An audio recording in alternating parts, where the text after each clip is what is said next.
I agreed with every word you said then. Yes, I know. Whatever it was. I've come along here tonight, not sure what I'm supposed to do, except that there's the Pyramid film following. They said talk for 10 minutes, which for me is like asking me to swim the channel. You know, to talk for 3 hours, I'm more at home. But kind of this film, this documentary, fits into my work over 20 years, 22 years now, very well. I've not seen it. I don't necessarily agree with everything in it because I've not seen it yet. I may well. I don't know. But where it fits in is this. We have been sold through generation after generation the idea that humans have so-called evolved in a upward line from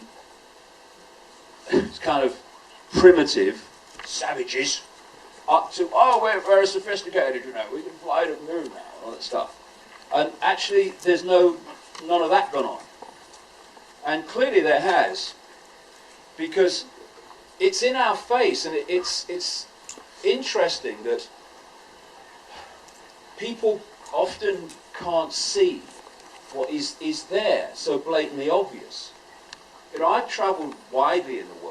I've seen so many of these extraordinary ancient structures in places like Peru. I mean, they're staggering. You've got these vast, hundreds of tons chunks of rock fitted together with other hundreds of tons chunks of rock so perfectly that you can't get a piece of paper between them. And this was done, you know, at a time when humans were apparently primitive. These fantastic structures around the world, many of them, we could not do today. It's like, stands back, looks at it again. There's more to know here, as opposed to this.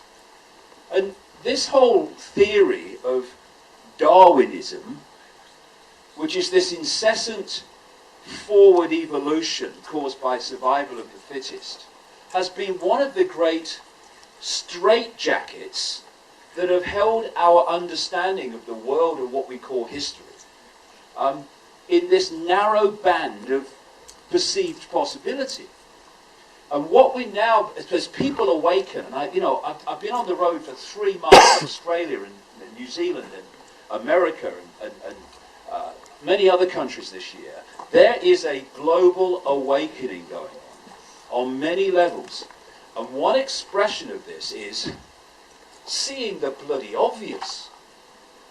The pyramids were not built by a primitive people. I mean, hello? And then the question comes, well, who did it then?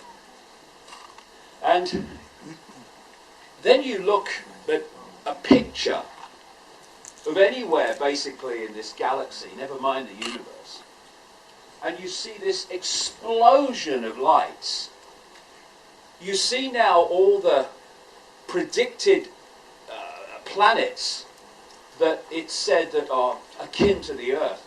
Not that this is the only place that life can manifest, but even in our terms of life, there are so many planets out there that are similar to ours that could support life.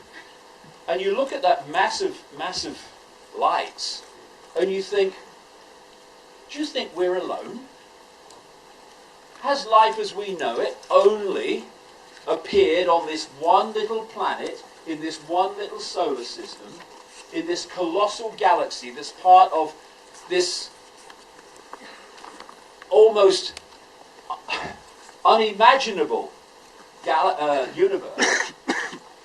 And so it's obvious, well, actually, on the balance of probability, we're probably not alone. Of course we're not alone. Then the question comes, has other expressions of life, intelligent life, well, you know, I look at the world sometimes that we live in and I wonder about intelligent life, but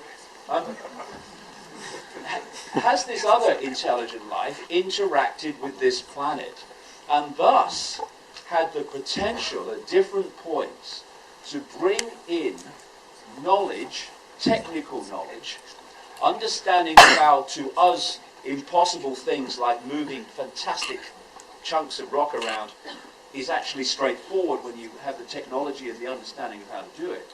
And thus there have been inputs of very, very advanced knowledge at different points which have manifested as, in one way alone, as extraordinary structures that we cannot, from our perspective, Darwinism, explain. And when you put all this together, a pattern starts to appear. That if you start to look at it from this perspective, suddenly the unexplainable, the mystery, always a mystery, starts to come into some kind of clarity. And that is that there have been inputs in the human story recorded in so many ancient cultures around the world using different names. The Anunnaki in the Sumerian area of the world that we now call Iraq, the Chitahuri as the Zulus call them, etc., etc., where they have recorded these non-human visitations and interactions where this fantastic knowledge from our point of view has been brought in. And it's like it's been standing there staring us in the face.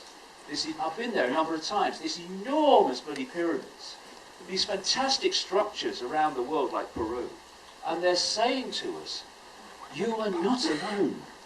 Look at it.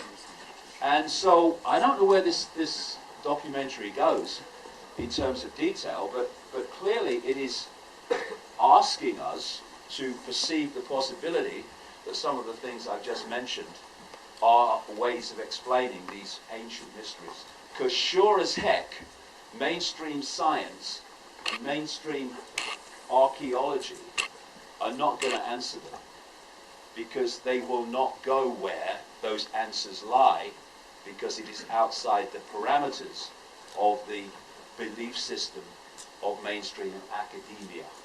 So we'll see where it goes, and enjoy. Thank you very much.